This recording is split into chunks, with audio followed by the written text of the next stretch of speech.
நூஹ் லூத்தினுடைய மனைவி மக்களுக்கு அல்ல நானும் நீங்களும் ஏற்ற ஈமானை தரலையே, அவர்களுக்கு எந்த விதமான இஸ்லாம் என்கிற வாடை கூட இல்லாமல் வாழ்ந்தார்களே. அது மட்டுமல்ல, அகிலத்தின் நல்கொடை பொறுமையின் பொக்கிஷம் பெருமானார் ஸல்லல்லாஹு அலைஹி வஸல்லம் அவர்களை ஈமான் கொள்ளாம நம்ம ஈமான் முழுமையாகாது இல்லையா? ஆனா அந்த ரசூலை 10 மாதம் சுமந்தெடுத்த தாய்க்கு அல்லாஹ் இந்த ஈமானை தந்தானா? நானும் நீங்களும் தினசரி ஏற்றுக்கொண்டு வாழ்றோமே, அந்த இஸ்லாத்தையும் அந்த இறை நெறியையும் அல்லாஹ் தந்தானா என்றால் இல்லை. ஒரு யுத்த கலை முடித்து விட்டு சஹாபாக்கள் ரசூலுல்லாஹ் வராங்க, கொஞ்சம் ஓரமாக நில்லுங்கன்னு சொல்லிட்டு ஒரு இடத்திலே போய் நின்று தேம்பி தேம்பி அண்ணலம் பெருமானார் அழுகிறார்கள். பெருமானாருடைய அழுகையை பார்த்து பதறி போன சஹாபாக்கள், யார் ரசூலல்லாஹ் ஏன் இப்படி அழுகிறீர்கள், என்ன காரியம் என்று கேட்கிற நேரம் சொன்னார்கள், தோழர்களே இது என்னுடைய தாய் ஆமினாவுடைய கபர், அவங்க அடக்கம் செய்யப்பட்டிருக்கிற இடம். இந்த உலகத்துல நம்ம அதிகமா நேசிக்கிற ஒரு உறவு என்றால் நம்முடைய தாய் தானே, நம் தந்தை பிள்ளைகள் உறவுகள் தானே, அதுல தாய் தான் முதல் ஸ்தானத்திலே வருவாள். அப்படிப்பட்ட பெருமானார் என் தாயுடைய மன்னிப்பை நான் விரும்பினேன், அல்லாஹ் என்னை எச்சரித்தான். இறை நிராகரிப்பாரா இறந்தாங்க, அவங்க மன்னிப்பு நபியை கேட்க கூடாது, உங்க தாயுடைய கபரை வேணா வந்து சந்திங்கன்னு அல்லாஹ் எனக்கு அனுமதி தந்தான்.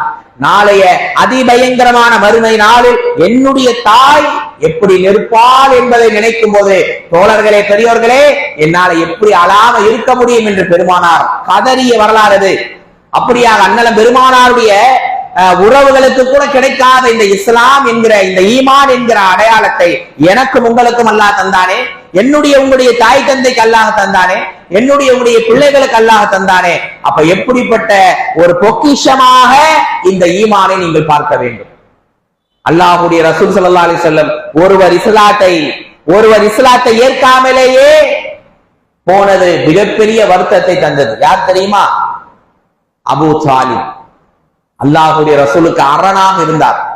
பெருமானார் ஸல்லல்லாஹு அலைஹி தாய் தந்தை இழந்து பாட்டனாரை இழந்து எல்லா சந்தர்ப்பங்களிலும் தவிக்கும் போது உடனாக இருந்தார் அபூ தாலிப். பாருங்க, உங்களுக்கு எல்லாம் தெரியும் அபூபக்கர் ரலியல்லாஹு அன்ஹு.